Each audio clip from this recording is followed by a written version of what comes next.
ربع كيلو مفروم بس هنحضر كفتة بكمية كبيرة، كفتة موفرة بطريقة سهلة وبسيطة جدا وكمان طعمها هيجنن.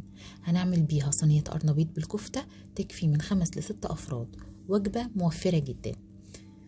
يتقدم معاها رز بشعرية ومش عايزة أكتر من كده. في الأول هجيب الزهر أو القرنبيط، بعد ما أغسله كويس هقطعه وردات كبيرة مش صغيرة علشان ما يتهريش مننا زي كده. وبالنسبة للسلق، في مية مغلية على النار أول ما تغلي هنضيف عليها نص معلقة صغيرة من الكمون، مش أكتر من كده، ومش بضيف ملح ولا سكر ولا أي حاجة، هو الكمون وبس. الكمون حلو جدا في سلق القرنبيط أو الكرنب. هنزل في المية المغلية بالكمون بوردات القرنبيط وهوزعها فيه كويس وهغطيها. أول ما تبتدي تغلي، بس مش هنسيبها حتى تغلي غلوة، أول ما تبتدي تغلي هبتدي اصفي القرنبيط اهو، هشيله واحده واحده. ومهم جدا ان احنا ننزل بيه في ميه بارده علشان نوقف التسويه بتاعته وما يتهريش.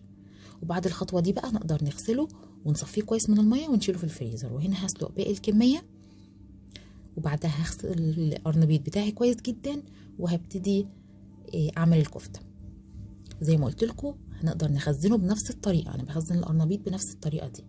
في كبه حطيت فيها بصلايه متوسطه وحزمه واحده بس صغيره من البقدونس، فرمتهم كويس جدا ونزلت عليهم ببطاطسايه صغيره، اصغر بطاطسايه عندكم هتسلقوها وتنزلوا بيها على البقدونس والبصل وتفرموهم كويس، وعليهم الربع كيلو مفروم مش اكتر من كده. كده بقت جاهزه. هبتدي اضيف عليها دلوقتي البقسماط، معلقتين كبار من البقسماط وملح وفلفل اسود، ودي التوابل اللي انا هحتاجها، مش هضيف اكتر من كده. وهبتدي اعجنها كويس جدا لحد ما تكون مش ملزقه معايا. لو لاحظنا ان هي ملزقه شويه نضيف معلقه كمان من البقسماط. كميه البقسماط بتعتمد على كميه الدهن في اللحمه، يعني لو اللحمه فيها كميه دهون زياده شويه هنحتاج نضيف بقسماط تاني. وهبتدي اشكلها بعد ما اعجنها كويس جدا، هبتدي اشكلها كرات كده يعني في حجم الليمونه الكبيره شويه، وهضغط عليها ضغطه بسيطه. حاول طبعا على قد ما اقدر ان احجامهم كلها تكون متساويه.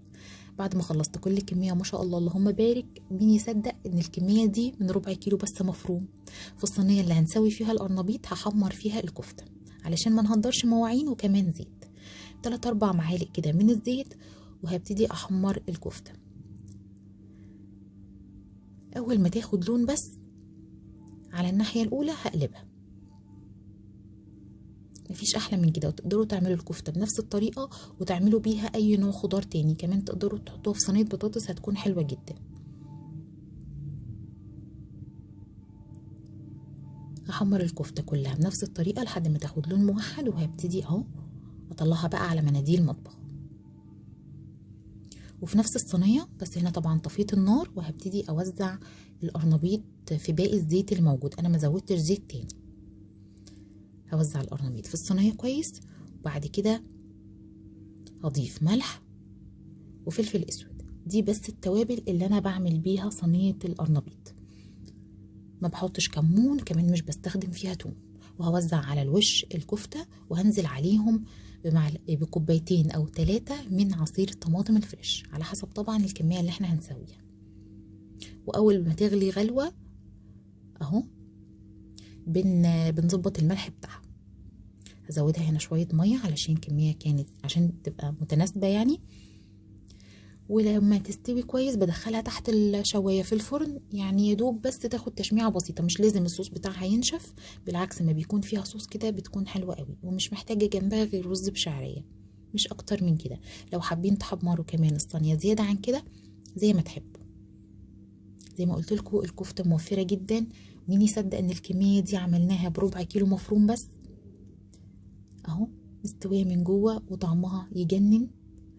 يا رب يكون الفيديو عجبكم، الطريقه بتاعتي تكون عجبتكم، نجربوها ان شاء الله وتنجح معاكم. هستنى رايكم في الكومنتات، والسلام عليكم ورحمه الله وبركاته.